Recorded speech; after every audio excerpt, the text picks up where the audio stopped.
할렐루야. 아멘. 예, 우리 성도님들 밝은 모습으로 또 이 시간 또 이렇게 예배의 자리에 함께 뵐 수 있어서 너무나도 감사드립니다. 오늘 이제 지켜냄의 싸움이라는 제목으로 여러분과 은혜를 나누고자 합니다. 오늘 이제 로마서 11장을 보게 되는데 10장 하반절에 보면 10장 17절에 보면 저와 여러분이 너무나도 잘 아는 말씀이 한 구절 나옵니다. 우리 17절의 말씀 함께 읽어보도록 하겠습니다. 그러므로 믿음은 들음에서 나며 들음은 그리스도의 말씀으로 말미암았느니라. 아멘. 예, 믿음은 듣는 걸로, 그리고 이 듣는 것이 그리스도 말씀으로, 즉 예수님 그리스도의 말씀을 듣는 것으로 우리에게 믿음이 생긴다. 그리고 이 믿음은 우리를 구원케 한다 하시는 거죠. 이게 복음입니다. 기쁜 소식인 거죠. 예수님을 알지도 못했는데, 예수님이 사실 이방인들은 십자가에 매달리는 사실조차 알지도 못하였었는데, 그 사실을 듣고 믿게 되면 너희가 구원을 받을 것이다. 이만큼 기쁜 소식, 이 복음이 있겠습니까? 그런데 오늘 한 가지 문제가 있습니다. 무엇이 문제인고 하니, 이 복음, 기쁜 소식이 과연 이스라엘 사람, 즉 유대인들에게도 복음이 될까 하는 것이죠. 정말 많은 양의, 사실 신약보다 훨씬 구약이 두껍지 않습니까? 이 구약 전체를 통틀어서 하나님께서는 이 이스라엘 민족을 통하여서 역사하십니다. 아담과 하와부터 그 족보, 그리고 아브라함 그 믿음의 조상의 그 족보, 그렇게 이스라엘 민족을 민족으로 만드시고, 또 출애굽을 시키시고, 그리고 그들에게 가나안 땅을 점령하게 하시고, 그리고 그 땅 가운데 내가 너의 하나님이다, 너는 나만 섬기라. 그래서 이 이스라엘 사람들은 쉐마 이스라엘, 들으라 이스라엘 하면서 하나님의 말씀을 막 문지방에 막 머리에 써서 붙이기도 하고, 온갖 그 하나님의 말씀을 지키기 위해서 그렇게 열심히 섬기면서 살았습니다. 그런데 갑자기 이제 그러고 나서는 그리스도 구원자를 계속 기다리는 것이죠. 언제쯤이면 그 다윗의 영광을 회복할 수 있을까, 이렇게 기다리고 있던 이스라엘 민족에게 그리스도다 하는 분이 나타났는데, 이 그리스도가 이스라엘 민족에는 별 관심이 없습니다. 기존의 그 이스라엘 체계를 비판하시면서 그리고 나서 이후에 이 예수님을 믿기만 하면 모두가 구원을 받는다는 겁니다. 이스라엘에게 이 이방인이란 하나님의 민족인 택함 받은 우리 민족을 괴롭히고 전쟁을 하고 대적하는 이방인들이었던 거죠. 근데 그들에게 예수 그리스도, 그를 믿기만 하면 다 구원을 받는다? 그렇다면 이 예수는 믿을 만하지 않은데 하는 것이 문제가 되는 것입니다. 인정하기가 힘들었다는 것이죠. 쉽게 말해서 완전 능력 있는 아버지, 그러니까 그 최고 기업의 총수쯤 되는 삼성가의 외동 아들이 있다고 칩시다. 다이아몬드 수저 중에 다이아몬드 수저죠. 그 외동 아들이 있는데, 갑자기 이 기업 회장님이신 아버지가 지나가는 사람들이 갑자기 불쌍하게 보였는지 너 내 아들해, 너 내 아들해, 너 내 아들해. 갑자기 이 양자가 10명, 20명, 100명씩 막 늘어나는 겁니다. 이것만 해도 골치가 아픈데, 그리고 폭탄 선언을 하는 거죠. 나중된 자가 먼저 된다. 그러니까 야, 너 첫째, 내 진짜 아들아, 너는 이때까지 내 것을 많이 누리고 살았으니까 사실 내가 유산 상속은 내가 새롭게 들어온 양자들한테 좀 더 많이 해줄게 하면, 이 첫째 아들 입장에서 얼마나 기가 차고 황당하겠습니까? 이 굴러온 돌이 박힌 돌을 빼내는 것도 유분수지 아닌 건 아니지 않습니까? 얼마나 받아들이기 힘들었을까요? 오늘 이 유대인들 입장에서 예수 그리스도가 오셨다, 그리고 복음, 그리스도의 복음을 전파한다, 그리고 이 그리스도의 말씀을 듣는 것으로 믿음이 생기고 구원을 받는다 하는 이 예수님을 받아들이기가 굉장히 어려웠을 것이다 하는 것이죠. 자, 오늘 이러한 배경을 가지고 오늘 본문을 또 바라보기를 원합니다. 여러분, 한 게시판에 이런 글이 올라왔습니다. 제목이 이겁니다. 간장게장은 밥도둑이 아닙니다. 무슨 소린가 해서 내용을 봤더니 이겁니다. 내가 간장게장을 30분, 40분 동안 계속 지켜봤습니다. 그런데 바로 옆에 있던 밥을 훔쳐가지 않는 것입니다. 그러므로 간장게장은 밥도둑이 아닙니다. 근데 이 댓글이 하나 달렸습니다. 야, 이 멍청아, 네가 지켜보고 있으니까 밥을 못 훔쳐가지, 이러겠네. 예. 참 그냥 웃어 넘기는 이야기지만 오늘 제가 이 지켜냄에 대해서 이야기를 하고자 합니다. 무엇인가를 계속해서 지킨다는 것은 사실 굉장히 힘든 일이죠. 군대에 이런 얘기가 있습니다. 전투에 실패한 지휘관은 용서받을 수 있지만 경계에 실패한 지휘관은 용서받을 수 없다. 경계, 그러니까 경계 근무, 지키는 이 근무에 실패한 사람은 전쟁에 지는 것보다 더 용서받지 못할 죄를 짓는 것이다 라는 겁니다. 저도 이렇게 방공대, 그러니까 하늘을 방어하는, 그러니까 지나가는 헬기들을 이렇게 계속 관찰하면서 실질적으로 그것을 막 보고하고 막 이렇게 병을 섰습니다. 그래서 근무가 굉장히 많았습니다. 저희는 1시간씩이 아니고 매번 2시간씩 근무를 서는데, 뭐 밤에도 새벽 2시부터 4시, 그러면은 추운 겨울에는 막 이렇게 껴입고 막 해야 되니까 한 30분 전부터 준비를 해야 되고 하니까 잠도 막 거의 못 자면서 열심히 근무를 섰습니다. 참 춥고 힘들었던 기억이 있습니다. 그런데 이 지킨다는 것이 굉장히 어려운 것이요. 쳐들어 들어가는 사람은 그때 하루를 위해서 계속해서 이렇게 컨디션 조절을 하면서 이때 한순간을 최대한 집중력을 발휘하면 되죠. 그런데 지키는 사람은 언제 쳐들어올지 모르기 때문에 항상 깨어 있어야 되고 항상 긴장해야 되고 계속 지켜야 되고 둘러보아야 되고 어디서 언제 어떻게 쳐들어올지 모르기 때문에 계속해서 신경을 써서 근무를 서야 한다는 거죠.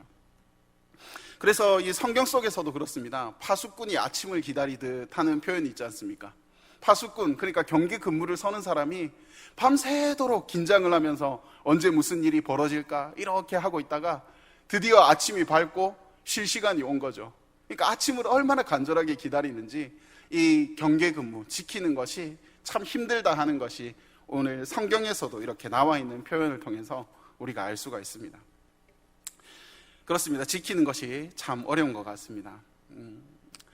저는 그 연예인 중에서 참 제가 참 좋아하는 연예인이 유재석입니다. 그는 올해가 이제 데뷔 30주년이다 해서 막 방송에서도 축하하고 이런 이야기를 많이 들었는데 참 배울 점이 많은 사람이죠. 그리고 어쩌면 최고의 정상의 자리에서 오래도록 정말 흔히 말하는 안티 하나 없이 참 사랑받는 연예인입니다. 그래서 사실 이 중에서 유재석은 참 몹쓸 사람이다 하는 사람은 아직 한 번도 보지 못했습니다. 그렇죠? 정말 대단한 것은 그 정상의 자리에서 오래도록 꾸준히 사랑받을 수 있다는 것. 그런데 어느 심리학자가 유재석님에게 이런 이야기를 하더라고요. 사람들이 유재석을 정말 최고의 자리에 오랫동안 그 자리를 지키는 사람으로 대단하다고들 하는데 내가 생각하기에는 이것은 그거보다 훨씬 더 대단한 거라고. 무슨 말인고 하니 1등의 자리에서 내려오지 않기 위해서는 2배, 3배 더 열심히 해서 그 1등의 자리를 다시 쟁취하는 것이지 그 자리에 가만히 안주하고 있다가는 항상 이렇게 떨어지게 됐다. 그런 연예인들이 얼마나 많은데 유재석이 계속 최고의 정상의 자리를 지킬 수 있는 거는 계속해서 더 많이 노력하고 애쓰고 열심히 최선을 다해서 그 자리를 매번 달성하는 거다라고 이야기를 하더라고요. 정말 그 얘기를 듣는데 참 이 지키는 것에 대해서 많은 노력이 필요하구나, 정말 이것이 대단하고 칭찬받을 만한 것이구나 라는 생각이 들었었습니다. 계속해서 제가 지키는 것이 참 힘든 일입니다 라는 이야기를 드리고 있는데요. 자, 그렇다면 제가 이제 본론을 말하겠습니다. 여러분들, 신앙을 지키는 것이 얼마나 힘들까요? 쉽지가 않습니다. 그렇죠? 신앙을 지켜낸다 하는 것은 정말 앞서 말씀드린 유재석이 1위의 자리를 계속해서 지켜나가기 위해 큰 애씀과 노력이 필요한 것처럼 하물며 이 신앙을, 그 그리스도의 사랑을 끊임없이 지켜내는데 우리가 얼마나 많은 애씀이 필요하겠습니까? 제가 요즘에 굉장히 관심 있게 지켜보고 있는 그 이슈가 하나 있습니다. 그것이 무엇인고 하니 그 과학, 현대 과학의 그 발전에 대해서 제가 조금 요즘에 관심이 생겨서 이런저런 이슈들을 하나씩 보고 있는데, 이런 그 사실들을 보고 배울 때마다 야, 이거 큰일 났다 싶습니다. 왜 큰일 났는가 한번 제가 말씀을 드리겠습니다. 벌써 이제 햇수로는 5년 전입니다. 2016년에 이세돌과 알파고의 대결이 있었습니다. 벌써 2016년 일입니다. 그것이. 그때 세계가 충격에 빠졌죠. 야, 기계가 그 바둑에서 사람을 이겼다? 엄청난 일이었습니다.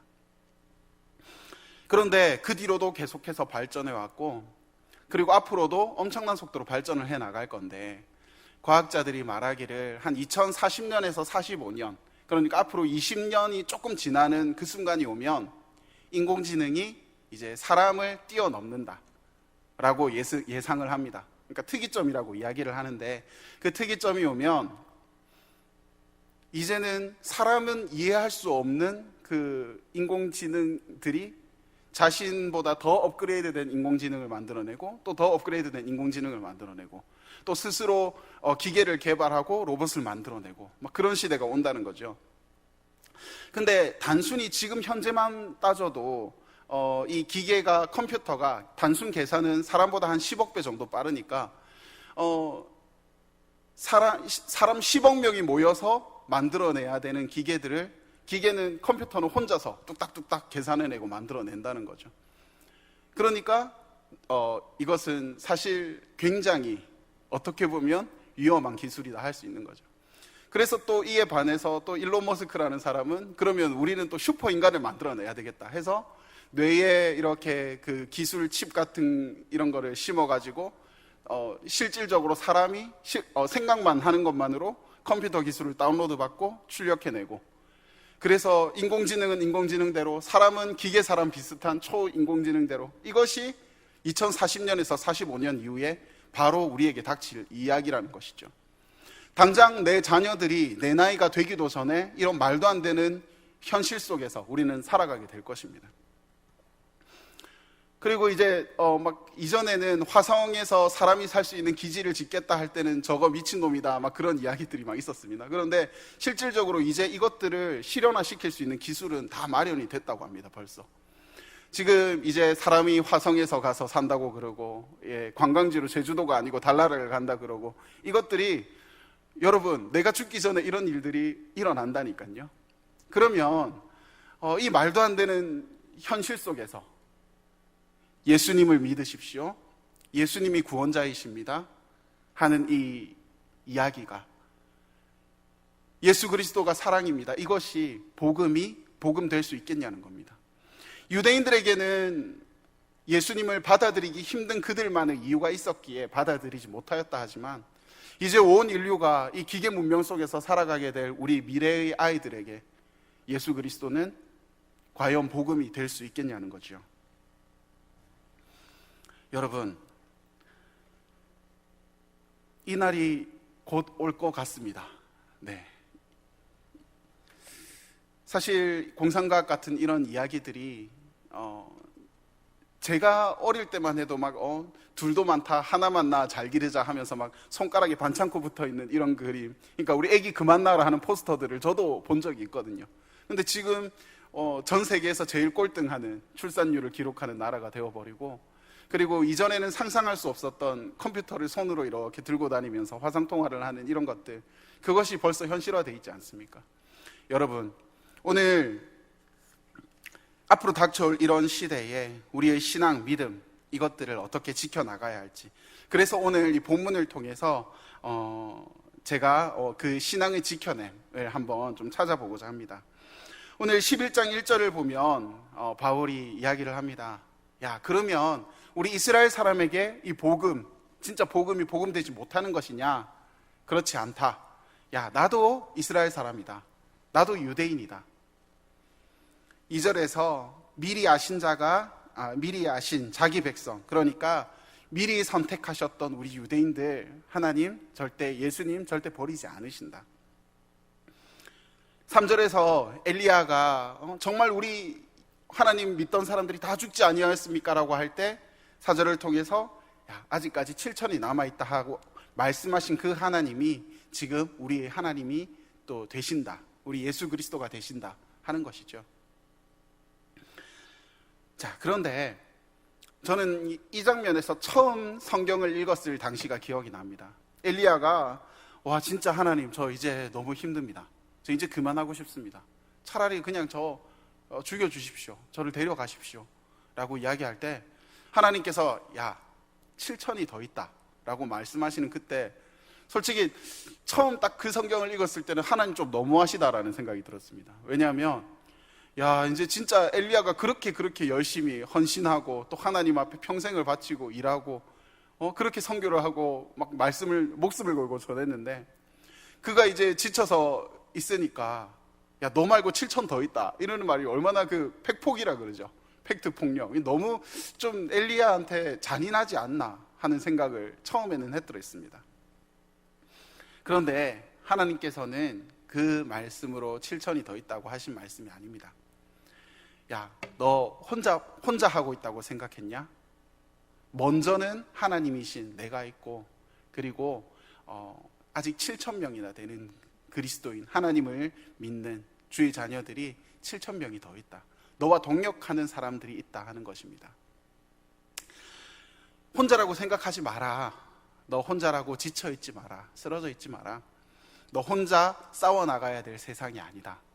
너와 함께하는 사람들이 이렇게나 많이 있다 하는 위로의 말씀인 것이죠. 갈수록 개인주의가 팽배해지고 또 전염병으로 막 거리를 둬야 된다, 떨어져 있어야 된다, 함께하는 것조차 사회 눈치를 봐야 되고, 그런 시기임에도 우리가 정말 이 예배의 자리를 소중히 여기고 나와서 함께 예배 드리는 것은 그렇게 해야 되는 이유가 여기 있다는 것이죠. 교회라는 것은 그렇습니다. 사실 공동체가 교회입니다. 이 건물이 교회가 아니고요. 예수님을 구주로, 나를 구원하신 구주로 고백하는 사람들이 모여있는 이 모임, 그러니까 여러분들이 함께 있기에 이곳이 교회가 될 수 있는 것입니다. 예수 공동체가 진짜 교회라는 것이죠.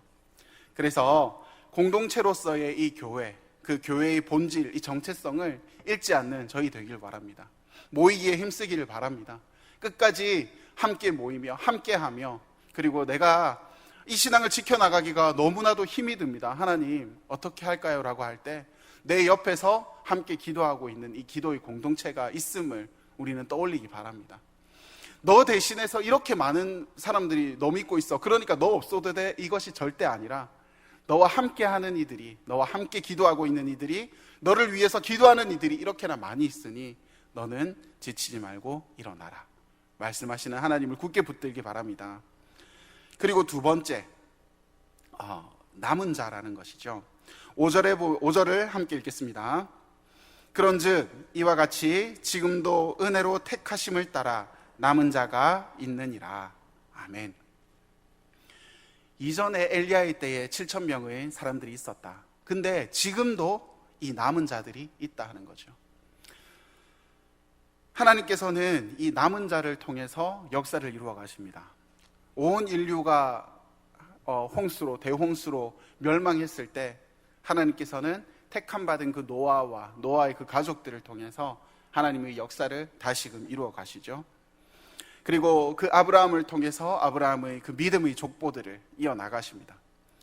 심지어 예수님께서 이 땅을 그 십자가를 지시고 예수님이 승천하셨을 때 12제자, 그들을 통해서, 사도들을 통해서 예수 그리스도의 그 복음의 역사가 온 인류에게 전해지는 은혜가 시작되는 겁니다. 하나님께서는, 그리고 예수님께서는 남아있는 자들에게 관심을 기울이십니다. 그 남은 자가 저와 여러분 되시기를 주님의 이름으로 간절히 축복드립니다. 앞으로 다가올 미래, 말씀드렸듯이 굉장히 불투명합니다. 인간의 생존을 오히려 위협하게 될지도 모를 그 말도 안 되는 그 시기 속에서, 그리고 그 시기를 살아가게 될 우리 자녀의 세대 가운데서 지금 하나님께서는 그 남은 자를 찾으십니다. 저는 사실 이 엘리야가 참 멋졌습니다.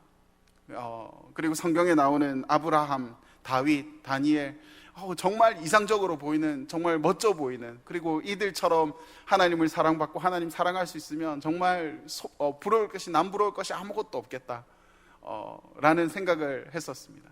그런데 어느 날 말씀을 보다가, 이 7,000명 말씀을 보다가, 내가 정말 이름 하나 기록되지 않아 있지만 그 7,000명 중에 하나만 될 수 있다고 해도 얼마나 좋을까?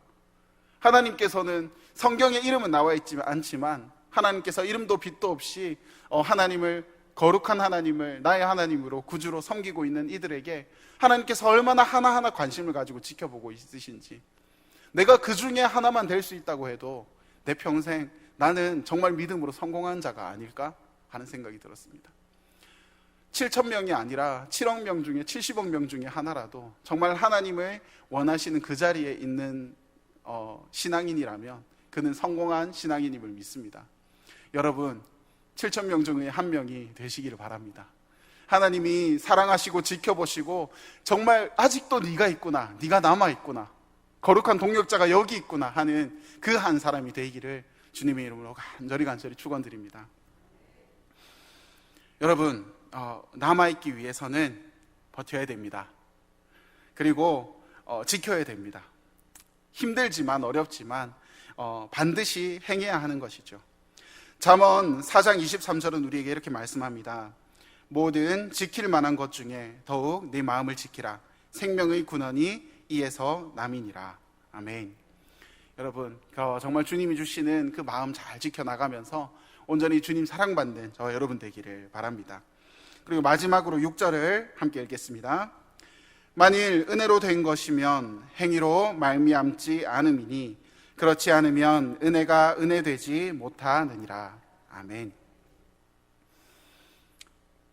행위로 된 것은 은혜가 은혜되지 못한다라고 오늘 본문이 말씀하고 있습니다. 거꾸로 생각해 보면 은혜가 은혜되도록 하라. 그러니까 너희의 그 열심, 너희의 그 행위, 그것이 은혜가 아니라 정말 은혜가 은혜되도록 하라 하는 겁니다. 서론에 이스라엘에게 예수 그리스도는 복음이 아니었다라고 말씀드렸죠. 그들은 참 종교적인 사람이었습니다. 행위에 열심이었던 사람입니다. 그러니까 내 행위 때문에 나는 구원받을 수 있다고 생각했던 사람들입니다. 예수님께서는 이 행위를 비판하셨습니다. 회칠한 무덤이라 하셨고 독사의 자식들이라 하셨습니다. 여러분, 은혜가 은혜되기를 원합니다.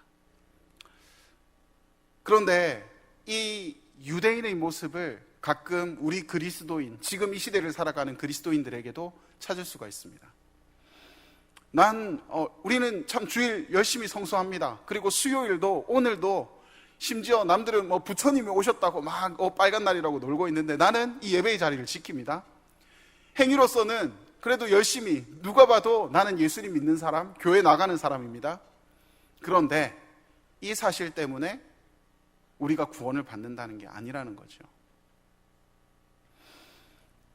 오히려 하나님께서는, 예수님께서는 처음 된 자 나중된다라고 하시는 겁니다. 오늘 이스라엘 사람이 아닌 우리, 이방인인 우리에게 복음이 참 복음 되었습니다. 나중된 자가 먼저 되게 하셨습니다. 오히려 유대인들보다 예수님을 더욱더 깊이 만나게 하셨고 알아가게 하셨고 믿어지게 하셨습니다. 그런데 은혜가 은혜되지 못하고 은혜를 놓치고 오히려 행위만 남는다면 그것은 참 복음을 놓쳐버린 껍데기만 남은 그리스도인이 되고 만다는 것이죠. 은혜를 놓치지 않기 위해서 무엇을 해야 할까라고 생각할 때 딱 하나입니다. 감사를 놓치지 않으시면 됩니다. 감사하지 못하는 예배는 은혜를 놓친 행위에 불과합니다. 십자가의 그 은혜, 감사를 놓쳐버린 그리스도인에게는 정말 껍데기만 남은, 행위만 남은, 그리고 욕먹기 딱 좋은 예수쟁이밖에 되지 않는 거죠. 여러분, 감사함을 놓치지 않으시기 바랍니다. 그 십자가 구원의 은혜에 감격하시기 바랍니다. 그 감격이 우리 가슴을 뜨겁게 만드시고, 그리고 그 감사에 정말 예수님 그 십자가에 감격하며 예배에 나아오는 여러분 되시길 원합니다. 그 감격을 놓치지 않으시는 저와 여러분 되시기 바랍니다. 감격함으로 기도하고 감격함으로 찬양하고 감격함으로 말씀을 읽어 나갈 때에 우리가 어쩌면은 참 지키기 어렵다, 내가 이 자리에 이렇게 노력해도 예수님 이 신앙을 지켜나가기 어렵습니다 하는 것이 아니라 감사와 감격이 있다면 이것이 기쁨이 될 것입니다. 오히려 내가 지키기 위해 애를 쓰고 노력해야 하는 것이 아니라 내가 먼저 예수님 만난 이 예수님이 참 감사하고 먼저 만난 예수님으로 인해 참 행복하고 그래서 내가 오늘 이 예배의 자리에 나옴이 참 감격스러운 행복한 여러분 되실 것이라 믿어 확신합니다. 여러분, 지키는 것이 어렵지만 그리고 앞으로 어쩌면 더 어려워질 시기가 오게 될지도 모르지만 오늘 말씀을 통해서 주시는 먼저는 모이기에 힘쓰며 두 번째 끝까지 남는 자가 되고 그리고 마지막 은혜, 감격, 감사를 잃지 않는 저와 여러분이 될 때에 정말 주님께서 기뻐하시는 야 나에게도 7,000명이 있다, 야 경주에만 해도 7,000명이 있다, 그것이 경주중앙교회에 다 있더라 하는 그 예수 그리스도의 그 기막힌 기쁨의 씨앗인 한 명 한 명이 될 수 있을 거라 믿어 확신합니다. 저 여러분 끝까지 신앙 지키시고 하나님 앞에 감사 찬양 드리며 믿음에 승리하시는 정말 끝까지 지키며 남는 자 되어 가시는 저 여러분 되시기를 주의 이름으로 간절히 축원드립니다. 아멘.